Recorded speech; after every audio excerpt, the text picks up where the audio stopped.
90 दिन हो गए। तो ये खराब कब हुआ था? खराब हुए 20-25 दिन हो गए। और क्या कौन कौन सी स्प्रे कर दी इसके अंदर? कौन कौन सा जो आपने पेस्टिसाइड है कीटनाशक से चला दिया? पहले वो दुकान वाले बोल के गए, मतलब कीटाजिन चला दो। कितने हजार की आपने दवाई खर्च कर दी, यूज कर ली अब तक? इसमें 20,000 की कर दी।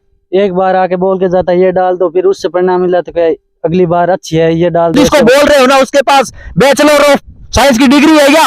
उसे कौन सी बीटेक कर रखा है, कौन सी कॉलेज ने उसको पीएचडी कर रखा है? जो आप डॉक्टर भेजते हैं वो तो फर्जी डॉक्टर है, क्या घंटा जानता है? और वो डॉक्टर क्या जानेगा जो एसी रूम के अंदर बैठे। नमस्कार, मैं दिलीप, आप देख रहे हैं 1921 न्यूज। देसी देख बगैर ब्रेक और लाइक शेयर पे अंगूठा टेक। दोस्तों, वीडियो पूरा देखने से पहले वीडियो को एक बार शेयर जरूर कर देना ताकि ये इंफॉर्मेशन हर किसान तक पहुंचनी चाहिए, क्योंकि ये बहुत जरूरी बात है। आज हम लोग आए हुए थे बीकानेर के नौका तहसील के मेहरामसर गांव की रोइयों के अंदर। यहां हमने देखा था कि ये खेत के अंदर एक फसल खराब हो रखी है। ये फसल है जीरे की फसल है और बुरी तरह से खराब हो चुकी है। मैं आपकी जानकारी के लिए बता दूं कि भारत एक कृषि प्रधान देश है। भारत में लगभग 70% लोग खेती करते हैं, यानी खेती पर निर्भर है। भारत उन तमाम दुनिया के सबसे 4 बड़े देशों में शामिल है जो कि खेती में सबसे एक्सपर्ट है। चीन, अमेरिका और ब्राजील के किसान उतने समृद्ध है, लेकिन भारत के किसान इतने आज भी वो टेक्नोलॉजी यूज नहीं कर पा रहे हैं। इसके पीछे कारण क्या है, कौन कौन वजह है और किन लोगों की कमी की वजह से आज भारत है चौथे स्थान पे, लेकिन चौथे स्थान पे होने के बावजूद भी वो उन लोगों से अपने आप को कॉम्पिटिटर नहीं कर पा रहा है। क्यों नहीं कर पा रहा है? क्योंकि हमारे पास खेती के अंदर टेक्नोलॉजी नहीं है। टेक्नोलॉजी के कारण क्या है वो तो हम सरकार से बात करेंगे और तमाम चीजों पे चर्चा करेंगे। तो अब खेत वाले भाई साहब आ चुके हैं और इनसे बात करते हैं कि ये इनमें क्या क्या समस्या हुई थी और इन्होंने क्या क्या दवाइयों का छिड़काव किया था। क्या नाम भाई साहब आपका? राजू राम जी। तो ये जीरे की आपने बुआई कब की थी? बुआई की लमसम हो गए 90 दिन। 90 दिन हो गए। तो ये खराब कब हुआ था? खराब हुए 20-25 दिन हो गए। और क्या कौन कौन सी स्प्रे कर दी इसके अंदर? कौन कौन सा जो आपने पेस्टिसाइड है कीटनाशक से चला दिया? पहले वो दुकान वाले बोल के गए, मतलब कीटाजिन चला दो, कीटाजिन चलाया। उसके बाद स्प्रे दी ब्लू कॉपर और एक एसिड नाम से कुछ था स्प्रे, वो चलाया। उससे भी परिणाम अच्छा नहीं मिला, लेकिन 10% फर्क है जीरे में। यूरिया, सल्फर, डीएपी सब चला दी? यूरिया, सल्फर, डीएपी भी चला दी, लेकिन फसलें खराब हो रही है। इसमें कोई यहाँ तो ना डॉक्टर आ रहा है, कोई कृषि अनुदान का संस्थान का यहाँ से, और फसलें खराब होती जा रही है। तो ये है कृषि का क्षेत्र। भारत के अंदर गांवों के अंदर आज भी मेडिकल सुविधा उपलब्ध है, छोटे बच्चे स्कूल जा रहे हैं, सड़क है, पानी है, लेकिन क्या चीज नहीं है? कृषि डॉक्टर नहीं है। सरकार को यह सोचना चाहिए कि हर गांव में जैसे एक स्वास्थ्य केंद्र हो रहा है, स्कूल है, पानी के लिए टैंक है, लेकिन एक कृषि डॉक्टर भी होना चाहिए ताकि तमाम किसानों के अंदर जो भी खेत के अंदर जो फसलें बो रखी है, जो समस्याएं पैदा हो रही है, वो जाए और उनसे ट्रीटमेंट लेके आए।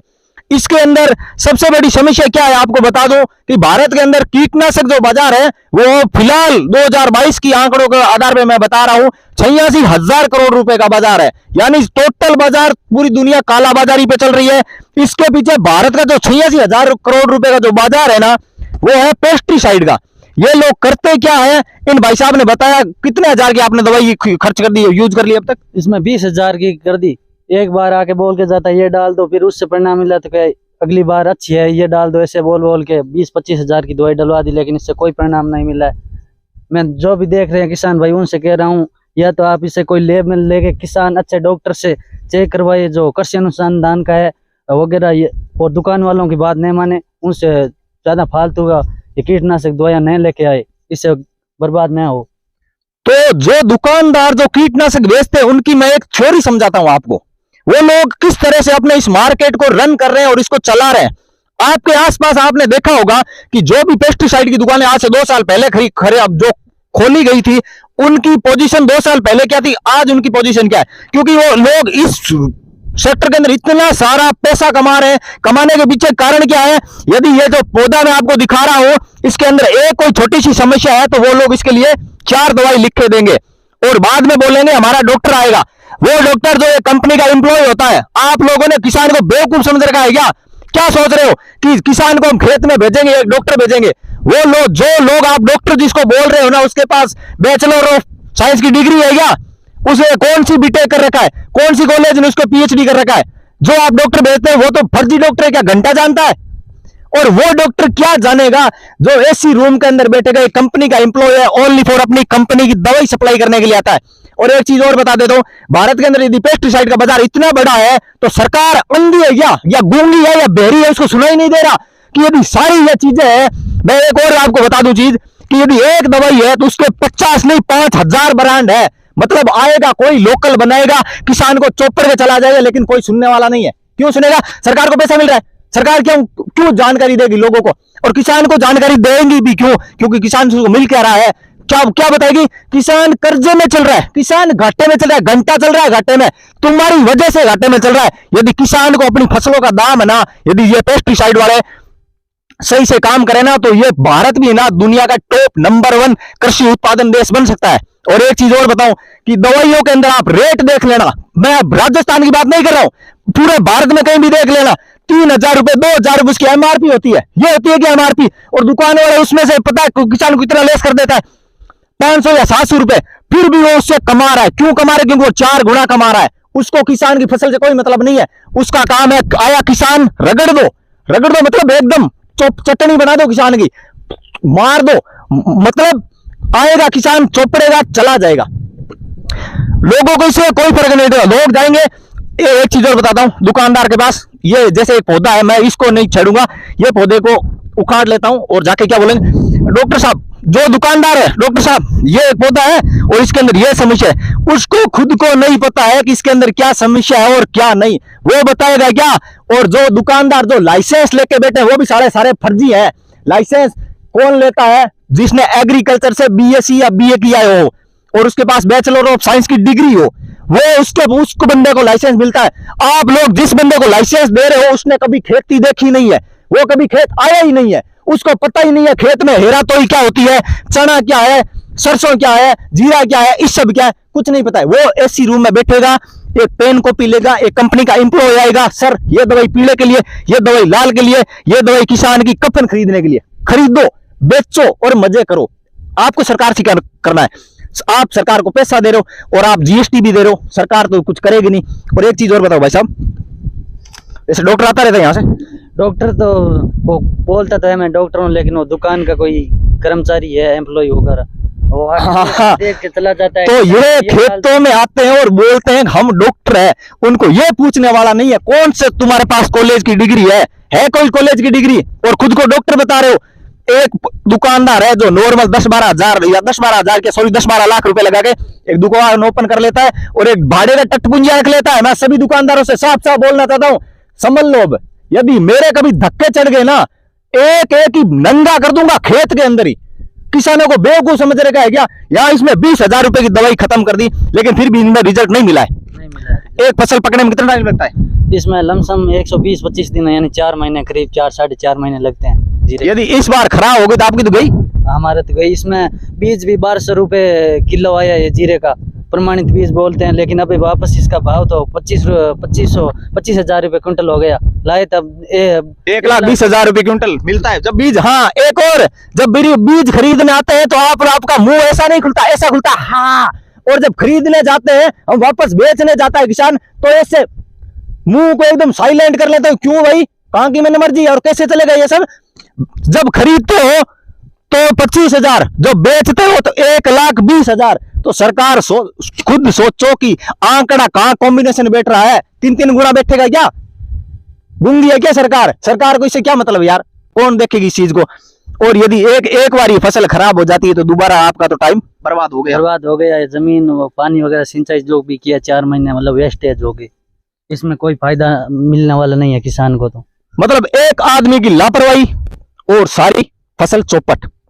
इसके अंदर एक और बता देता हूं बात कि ये खेती है ना, कोई ऐसी कमरों में बैठ के नहीं होती है, यहाँ तपना पड़ता है। यहाँ ये शरीर है ना, ये सुन्न हो जाता है सर्दी के अंदर, कोहरे के अंदर यहाँ पे लाइनें चेंज करनी पड़ती है। जो ये पीछे फवारे देख रहे हो ना, एक का वेट पता है क्या? दुकानदार से जाके पूछ लेना, असली वो बता दे तो मैं बता देता हूं आपको। सारे को खुद को पता नहीं है फवारा होता क्या है, और वो इसी चीजों का ट्रीटमेंट करेगा। और सरकार एक चीज और सुन ले, और रिक्वेस्ट भी रहेगी कि राजस्थान के अंदर हर गांव के अंदर कम से कम एक तो कृषि डॉक्टर होना ही चाहिए और समय समय पर इन चीजों की जांच भी होनी चाहिए।